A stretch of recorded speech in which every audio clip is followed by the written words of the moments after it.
നല്ല കനത്ത മഴയാണ് കേട്ടോ. മഴ അങ്ങനെ പെയ്തുകൊണ്ടിരിക്കുമ്പോൾ നല്ല തണുപ്പും മഴയും നോക്കിയിരിക്കുമ്പോൾ എനിക്ക് തോന്നി പണ്ടത്തെ 4 മണി പലഹാരം ഉണ്ടാക്കിയാലോ എന്ന്. അപ്പോൾ ഒന്നും ചിന്തിച്ചില്ല, ഒരു ഗ്ലാസ് പച്ചരി എടുത്ത് കഴുകി വൃത്തിയാക്കി അരമണിക്കൂർ കുതിരാനായിട്ട് വെച്ചതിന് ശേഷം മിക്സർ ജാറിലേക്ക് 1/4 ടീസ്പൂൺ ജീരകം, 5-6 അല്ലി ചുവന്നുള്ളി, അതുപോലെ 2 മുളകും, കുറച്ച് കായം പൗഡർ, ഉപ്പ്, നമ്മൾ കുതിർത്തി വെച്ച പച്ചരിയും കൂടിയിട്ട് നല്ല മിനുസമായിട്ട് അങ്ങോട്ട് അരച്ചെടുത്തു കേട്ടോ.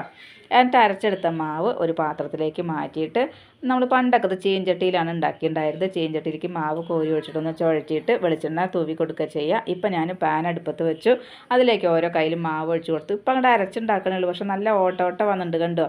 എന്നിട്ട് കുറേശ്ശെ വെളിച്ചെണ്ണയും തൂവി കൊടുത്ത് മറിച്ചിട്ട് തിരിച്ചും മറിച്ചിട്ട് വേവിച്ച് കൊണ്ട് എടുത്തു കേട്ടോ. അപ്പോൾ ഇത് ഉണ്ടാക്കിയിട്ടുള്ളവരും കഴിച്ചിട്ടുള്ളവരൊക്കെ ഉണ്ടാവും, എന്നാലും എത്ര പേർക്ക് ഇതിൻ്റെ ഓർമ്മ ഉണ്ട്. അപ്പം നല്ലൊരു 4 മണി പലഹാരമാണിത് കേട്ടോ. ശരിക്കും ഒരു നൊസ്റ്റാൾജിയ. പണ്ടത്തെ സ്കൂൾ വിട്ട് വരുമ്പോഴത്തെ ഒരു കാലം ഓർമ്മ വന്നു. എനിക്ക് എൻ്റെ അമ്മൂമ്മ ഉണ്ടാക്കി തരാറുണ്ടായിരുന്നു കേട്ടോ.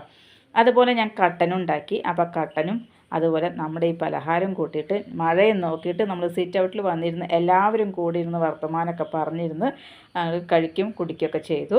അപ്പോൾ ആ ഉള്ളി മൂത്ത ഒരു മണം, ആ വെളിച്ചെണ്ണയൊക്കെ ഒഴിച്ച് ഉള്ളിയും കായത്തിൻ്റെയൊക്കെ മണം കേട്ട് കഴിഞ്ഞിട്ടുണ്ടല്ലോ, ഓ